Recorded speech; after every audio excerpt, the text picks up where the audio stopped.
The final shape takes us inside the Traveler to the Pale Heart destination, but what about the inside of the Veil? It exists, and today we explore its ancient history.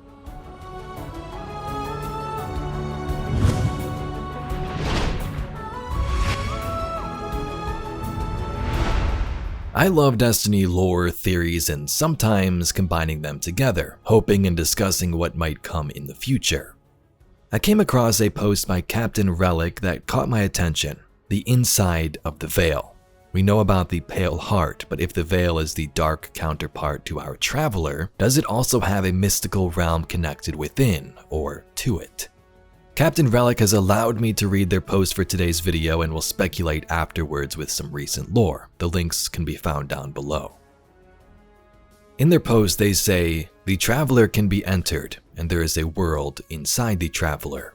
So it stands to reason that the Veil, the Traveler's dark counterpart, also can be entered and has a world inside. But what would that world look like? I propose it could be a paracausal or magical version of virtual reality.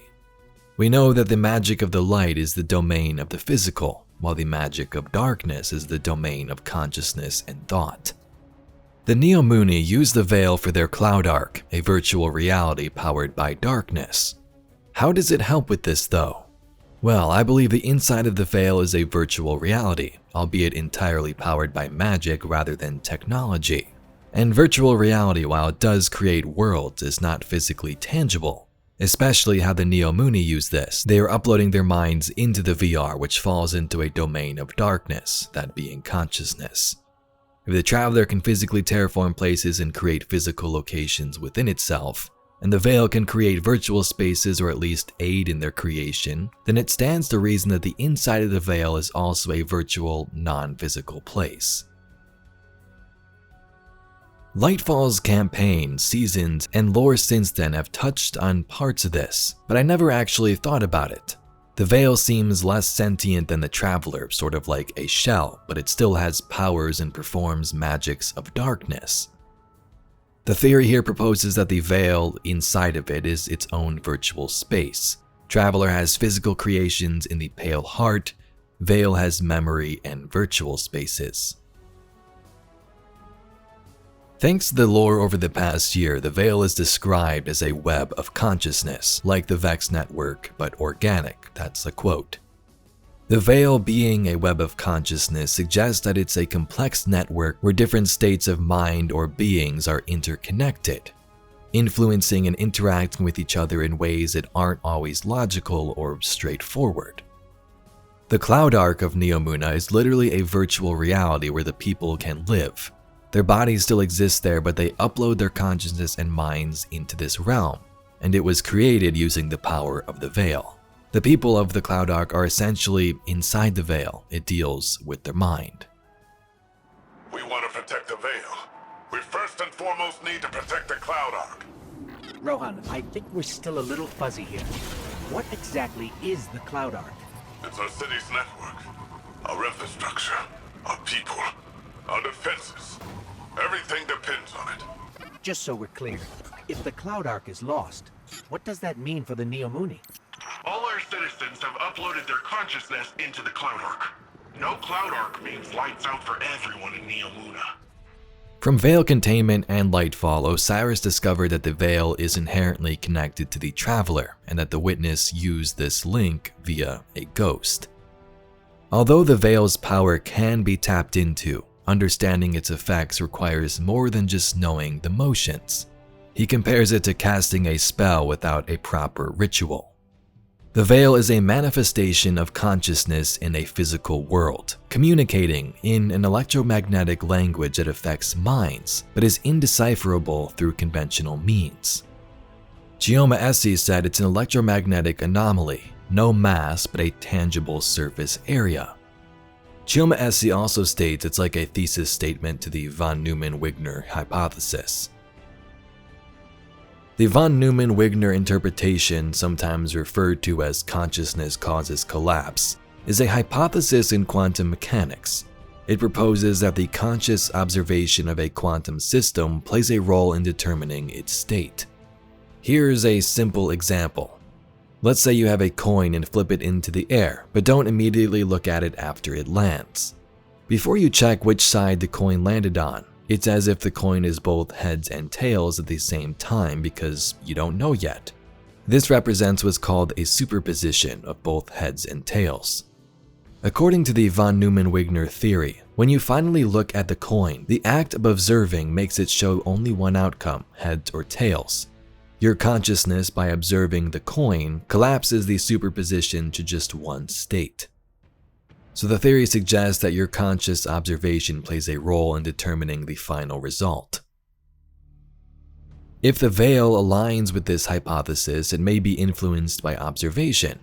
Its physical state or behavior might change based on whether it's being observed or measured, and possibly how it's perceived by conscious beings.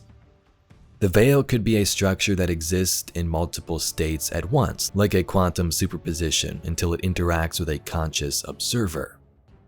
Its properties may be fundamentally affected by the act of observing, suggesting that consciousness plays a role in shaping the physical reality around it, or maybe in the pale heart. It's definitely paracausal, like the Traveler. Maya calls it the Veil. She says she heard the name in a whisper when she looked at it. When I asked her who whispered, she said it was her own voice. Everyone on the initial survey team died. The minute they touched the object, they entered a state of brain death. All of them. They've all described moments of intense, hallucinogenic reverie. Some of them went silent and rigid and just stopped.